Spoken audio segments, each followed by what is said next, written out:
Hi hello வணக்கம் and welcome to cricket channels Tamil channel. இந்த வீடியோவில் நம்ம அதை பற்றி பார்க்க போகிறோம் அப்படின்னா ஐபிஎல் 2025 ஆர்சிபி அப்டேட்ஸ் தான் பார்க்க போகிறோம்.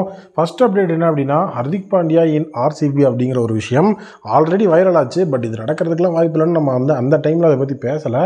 பட் இப்போ மறுபடியும் அந்த ஒரு விஷயம் வைரலாக ஆரம்பிச்சிருக்கு. காரணம் என்ன அப்படின்னு பார்த்தீங்கன்னா மும்பை இந்தியன்ஸ் இப்போது அவங்களுடைய ஆசிலேஷன் அப்படிங்கிற அந்த ஒரு பயணத்தை ஆரம்பிச்சிருக்கிறாங்க. அதாவது யாரை ரிலீஸ் பண்ணுறது, ரிட்டன்ஷனில் வந்து யாரை கொண்டு வரது அப்படிங்கிற அந்த ஒரு ஆசிலேஷன் டயலமாவில் இருக்கிறாங்க அப்படின்னு தெரிய வருது. ஸோ டைம்ஸ் நவ்ல இப்போ என்ன சொல்லியிருக்காங்க அப்படின்னு பார்த்தீங்கன்னா சூரியகுமார் யாதவை இந்த இடத்துல வந்துட்டு அவங்க ரிலீஸ் பண்ணுறதுக்கான சான்சஸ் இருக்குது அப்படின்னு வந்துட்டு சொல்லியிருக்காங்க. பேரலி சூரியகுமார் யாதவ் உள்ளே ரிலீஸ் ஆகும்போது அந்த இடத்துல வந்துட்டு அவங்க சூரியகுமார் யாதவ் ரீட்டைன் பண்ணிட்டு ஹர்திக் பாண்டியாவை ரிலீஸ் பண்ணலாமே அப்படின்னு சொல்லி அதுக்கு அவங்க ஒரு ஒப்பீனியன் கொடுத்துருந்தாங்க. பட் இந்த இடத்துல பார்த்தீங்க அப்படின்னா நம்மளுடைய சைடில் ஹர்திக் பாண்டியா கண்டிப்பாக மும்பை இந்தியன்ஸுக்கு ஒரு பிரைமரி பிளேயராக ரிட்டன்ஷனுக்குள்ளே தான் இருப்பார். ஏன்னா அவ்வளோ பெரிய தொகை கொடுத்து தான் அவரை வாங்கியிருக்காங்க. ஸோ அதனால் என்னோட தாட் என்ன அப்படின்னு பார்த்தீங்கன்னா மும்பை இந்தியன்ஸ் ஐபிஎல் 2025 அவங்களுடைய ஆப்ஷன் டயலமானில் சூரியகுமார் யாதவ் ரிலீஸ் பண்ணுறாங்க அப்படின்னா கண்டிப்பாக சூரியகுமார் யாதவ் ஆர்சிபி டார்கெட் பண்ணலாம். ஆர்சிபியை பொறுத்த வரைக்கும் நல்ல ஒரு தரமான மிடில் ஆர்டர் பேட்ஸ்மனாக சூரியகுமார் யாதவ் இருப்பார். ஆல்ரெடி இப்போ ரஜத் படிட்டர் நல்ல ஒரு ஃபார்மில் இருக்கிறாரு. அவரை நெக்ஸ்ட் கேப்டன் அப்படிங்கிற மாதிரியான ரோலில் நம்ம வச்சு யோசிச்சுட்டு இருக்கோம். அப்படி இருக்கும்போது அவர் கேப்டன்சி அப்படிங்கிற அந்த ஒரு ரெஸ்பான்சிபிலிட்டி அப்படிங்கிற மாதிரி விஷயத்தை எடுக்கிறாருன்னா சூரியகுமார் யாதவ் உள்ளே இருக்கும்போது இன்னுமே எஃபெக்டிவாக இருக்கும். பட் ஆனால் அதுக்கு ஆல் அவுட் ஆர்சிபி பிட் பண்ணணும். அது ஆர்சிபி பண்ணுவாங்களா அப்படிங்கிறத வெயிட் பண்ணி தான் பார்க்கணும்.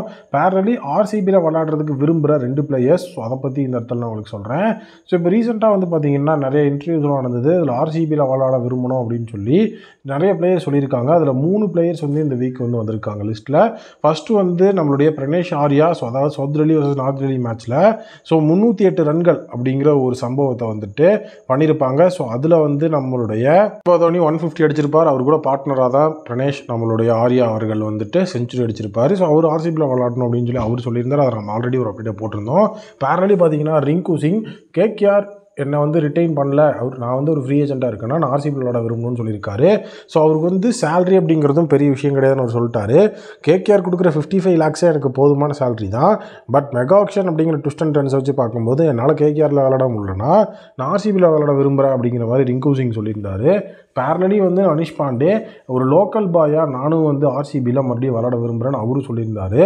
ஆர்சிபியை பொறுத்த வரைக்கும் நிறைய பேரோட ஃபேவரட் டீமாக இப்போவும் இருக்குது. ஒரு ஃபேன் அப்படிங்கிறதையும் தாண்டி பிளேயர்ஸ்க்கே ஆர்சிபி தான் ஒரு ஃபேவரட் டீமாக இந்த இடத்துல இருந்துட்டு வருது. அந்த இடத்துல அதுக்கு முக்கியமான ரீசன் இன்னொன்று பார்க்குறது விராட் கோலியோட அவைலபிலிட்டி. ஏன்னா பிரனேஷ் ஆர்யாவும் சரி ரிங்கு சிங்கும் சரி விராட் கோலி கூட விளையாடணும் அப்படிங்கிறதையும் ஒரு பாயிண்ட்டை ஆட் பண்ணியிருந்தாங்க. அதனாலேயே ஆர்சிபியோட கிரேஸ் அப்படிங்கிறது ஒரு மிகப்பெரிய லெவலில் இருக்குது. கோலி உள்ளே இருக்கிற வரைக்கும் ஆர்சிபி டீமோட அந்த ஒரு ஃபேன் பேஸும் கிரேஸும் வேறு லெவலில் இருக்கும். அதுக்கப்புறம் தான் ஆர்சிபி எந்த லெவலில் இருக்க போகுது அப்படிங்கிறது ஒரு விஷயமா இருக்கும். பட் ஆர்சிபி ஃபேன்ஸ் கண்டிப்பாக நெக்ஸ்ட் கோலி யாருங்கிற மாதிரி வச்சு அந்த டீமை சப்போர்ட் பண்ணுவாங்க. பட் அவங்களுக்கு சப்போர்ட் அப்படிங்கிறது கொடுக்குறாங்க அப்படிங்கிறதுனால கண்டிப்பாக ஆர்சிபி இதுக்குள்ளே அந்த சாம்பியன்ஷிப் அப்படிங்கிறத விராட் கோலி இருக்கிறக்குள்ளே அடிச்சு கொடுக்கணும் அப்படிங்கிறது என்னுடைய ஒரு ஒப்பீனியனாக இருக்குது. அதை நான் மெயினாக பார்க்குறேன்.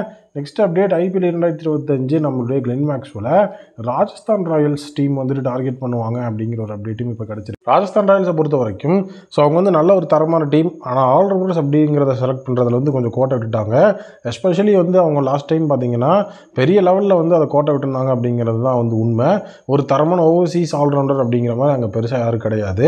இதனால் இந்த தடவை நம்மளுடைய கிளென் மேக்ஸ்வெல் ஆர்சிபியிலேருந்து வெளியே வந்தால் கிளென் மேக்ஸ்வெல்லை ஆர்ஆர் டார்கெட் பண்ணி ஹெவியாக பிட் பண்ணுறதுக்கான சான்சஸ் அதிகமாக இருக்குது.